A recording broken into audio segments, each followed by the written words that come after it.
मैं डॉक्टर अमित भटनागर पंतनगर कृषि विश्वविद्यालय में सस्य विज्ञान विभाग में प्राध्यापक के पद पर कार्यरत हूँ और इस चैनल के माध्यम से मेरा प्रयास है किसानों तक सही जानकारी पहुंचे ताकि उसका लाभ वो खेती में ले सके। आज जो बात करना चाहता हूँ ये है कि अगर हम गेहूं की बुआई के समय एनपीके डालते हैं या डीएपी डालते हैं या टीएसपी डालते हैं या एसएसपी डालते हैं तो सबसे ज्यादा फायदा हमें किस खाद से होगा। देखिए, सभी उर्वरक हैं और सभी में पोषक तत्व हैं और सभी का अपना अपना काम है और सभी खाद अपना अच्छा काम करते हैं। लेकिन अच्छी खाद वो खाद होती है जिसको डालने पे हमें सबसे ज्यादा पोषक तत्व मिले और वो घुलनशील हो, तुरंत जड़ को उपलब्ध हो जाए और उससे ये खाद के जो पोषक तत्व अपना काम करना शुरू कर दें और शुरुआत से ही फसलों की बढ़वार अच्छी हो। तो देखिए, जो अधिकतर किसान भाई डीएपी डालते हैं, डीएपी में डाई अमोनियम फास्फेट, ये जो है इसमें नाइट्रोजन और फास्फोरस है। इस खाद को डालने से दो तत्व मिलते हैं, मतलब इस खाद के हर दाने में नाइट्रोजन और फास्फोरस होती है। अगर हम एनपीके 12-32-16 का प्रयोग करते हैं तो इसमें तीन तत्व है, नाइट्रोजन है, फास्फोरस और पोटेशियम है। तो इसके हर दाने में नाइट्रोजन भी होगा, फास्फोरस भी होगा, पोटेशियम भी होगा। जहां जहां इसका दाना गिरेगा वहां वहां तीनों तत्व एक साथ आएंगे। अगर हम टीएसपी की बात करें, ट्रिपल सुपर फास्फेट की, तो इसमें केवल फास्फोरस होता है। सिंगल सुपर फास्फेट की बात करें तो इसमें फास्फोरस होता है और सल्फर होता है। तो इसका मतलब यह है कि जो हमारे तीन मुख्य पोषक तत्व हैं, नाइट्रोजन, फास्फोरस, पोटेशियम, अगर ये तीनों एक ही जगह एक साथ मिल जाएं जड़ को, तो जड़ अपना काम बहुत जल्दी करना शुरू कर देगी, उससे पौधे की भी बढ़वार होगी।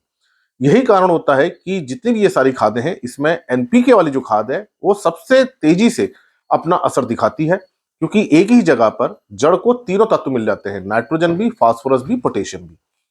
तो इसलिए अगर आपके पास एनपीके 12-32-16 उपलब्ध है तो हमें इसका प्रयोग करना चाहिए, क्योंकि इस खाद से हमें 12% नाइट्रोजन, 32% फास्फोरस और 16% पोटेशियम मिलता है। तो ये बहुत ही अच्छी खाद है।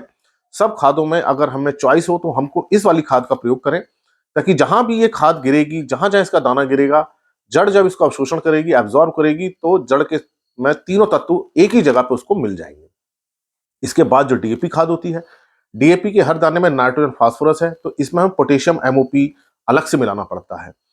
अगर हम टीएसपी की बात करें तो ट्रिपल सुपर फास्फेट या सिंगल सुपर फास्फेट केवल फास्फोरस है, तो इसके साथ हमें यूरिया और एमओपी मिलाना पड़ता है।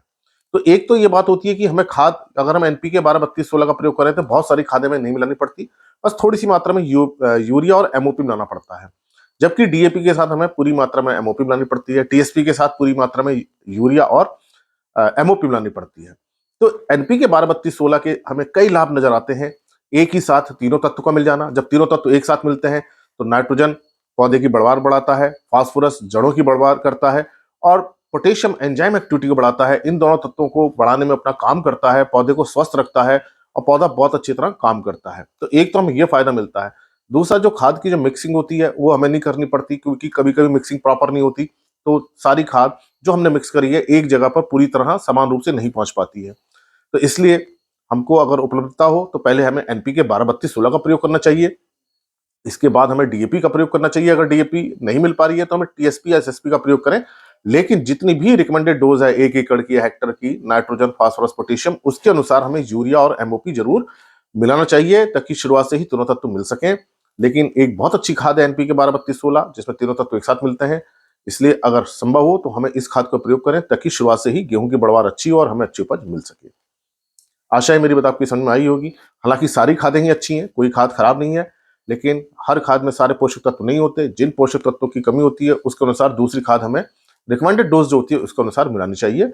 और एनपीके में कम मिक्सिंग की जरूरत होती है, क्योंकि तीनों ही तत्व हैं, इस कारण से ये एक अच्छी खाद होती है। इसी प्रकार के लेक्चर्स को देखने के लिए आप कृषि किसान प्लेलिस्ट देखिए, और अगर चैनल सब्सक्राइब नहीं किया तो सब्सक्राइब कीजिए। धन्यवाद।